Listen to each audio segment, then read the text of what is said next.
किसान साथियों नमस्कार।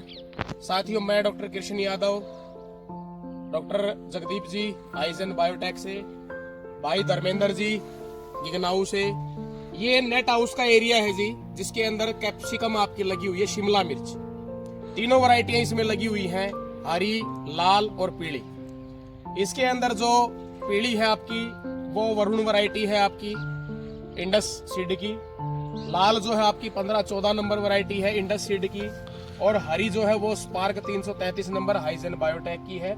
वीडियो बनाने का हमारा मकसद ये है कि आपको इसका साइज एक तो दिखाते हैं, दूसरी बात शिमला मिर्च के मामले में क्या कुछ सावधानियां आपको रखनी चाहिए, क्या कुछ बीमारियां आपकी बनती हैं, उस चीज के ऊपर आपको समझाने के पर्पज से ये वीडियो बनाने का हमारा एक उद्देश्य है। तो जैसे आप देखेंगे अभी साथियों, इसके अंदर अभी अगर हम साइज की बात करें तो ये आपका एक नॉर्मल साइज, ये स्पार्क 333 नंबर, ये साइज आपका अभी चल रहा है, ये देखिएगा।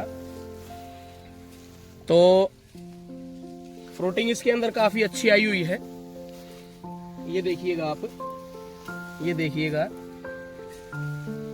लेकिन इसके अंदर जो एक खास ध्यान रखने वाली जो बात आपकी वो ये है कि जब तक आप तैयार फ्रूट की तोड़ाई जब तक आप नहीं करेंगे तब तक आपका नया फ्रूट सेटिंग आपकी नहीं बनेगी, और इसी वजह से प्रोडक्शन आपकी कम रह जाती है। तो जो ऑलरेडी आपका फ्रूट तैयार है, जैसे आप इधर आइएगा एक बार, ये आप देखेंगे ये आपका पूरा साइज आपका तैयार हो चुका है, ये देखिएगा जी, ये देखिएगा। तो धर्मेंद्र जी आपको इन फ्रूटों की तोड़ाई करनी है टाइमली अभी, ताकि आपको नया अगला फ्रूट आपको मिल सके। अब एक जो जरूरी चीज जो मैं दिखाना चाह रहा हूं आपको, इसके अंदर जो ये इस प्रकार की जो पत्तियां बनती है, ये देखिएगा, ये देखिएगा आप, ये एक स्ट्रेस कंडीशन बनने के बाद और वायरस कंडीशन जिसको हम बोलते हैं, उसकी वजह से ये चीज बनती है आपकी। इसके अंदर न्यूट्रिएंट डेफिशिएंसी भी, सूक्ष्म पोषक तत्वों की कमी भी पौधा इस टाइम पे दिखाता है आपका। तो उस चीज के मद्देनजर एक तो आपको इसके अंदर फिलहाल के टाइम के हिसाब से नीम ऑयल का आप जरूर इस्तेमाल कीजिएगा, 10,000 ppm 1 ml प्रति लीटर के हिसाब से, यानी कि 15 लीटर वाली टंकी में, ढोलकी में 15 ml के हिसाब से।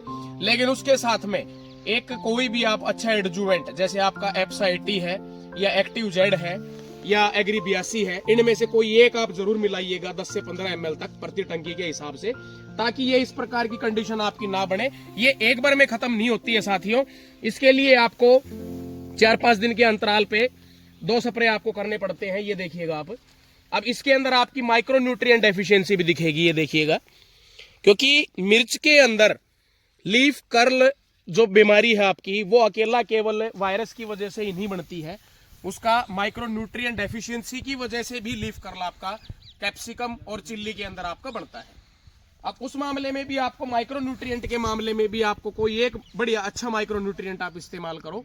उदाहरण के तौर पे आप मेरिनो आप यूज कर सकते हो एरिज का, या मोबोमिन आप यूज कर सकते हो एरिज का, या माइक्रो फूड आप स्टेन्स कंपनी का आप ले सकते हो, या कोई भी अन्य सूक्ष्म पोषक तत्व जिसमें आपके अच्छी मात्रा में हो, कोई भी इस प्रकार का एक फर्टिलाइजर आप इस्तेमाल कर सकते हो। चिलेटेड फॉर्म के अंदर आप उसको स्प्रे में आप ले, और इस टाइम के ऊपर 13-0-45 प्लस माइक्रो न्यूट्रिएंट दोनों मिला के आप एक स्प्रे करें। दूसरी एक चीज जो है आपकी, इसके अंदर जो पीलापन जो आपका है, ये भी इस मौसम के अंदर जैसे हल्का पीलापन आपको नजर आ रहा है, पत्तियों के बीच में मार्जिनल जो नेक्रोसिस जो दिख रहा है आपको, डिस्कलरेशन जो दिख रही है आपको, ये वायरस वाला ही है। तो उस चीज को भी आपको रोकने के लिए एक माइक्रो न्यूट्रिएंट की स्प्रे लेनी आपको बहुत जरूरी है।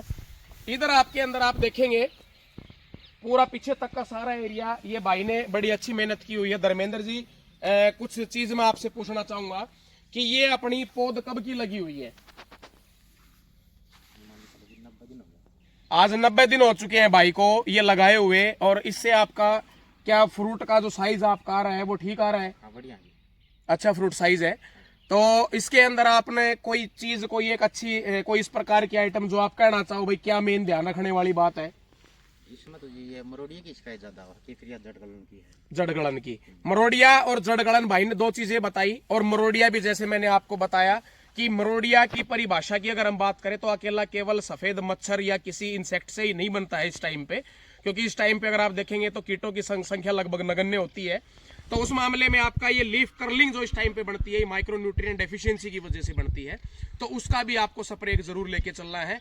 जड़ गलन के मामले में आपको खास तौर पे ये ध्यान रखना है कि आप बेविस्टिन के साथ में सीओसी, कॉपर ऑक्सीक्लोराइड जिसको हम बोलते हैं, बेविस्टिन 1 ग्राम प्रति लीटर के साथ में सीओसी 1 से 1.5 ग्राम प्रति लीटर मिला के आप ड्रेंचिंग आप जरूर करवाइएगा इस टाइम पे। सीओसी आपका एक्सोथर्मिक है, थोड़ी सी हीट उत्पन्न करता है, तो पौधे को वो भी एक रिलीफ आपको पौधे को मिलेगा इस टाइम पे सर्दी की वजह से।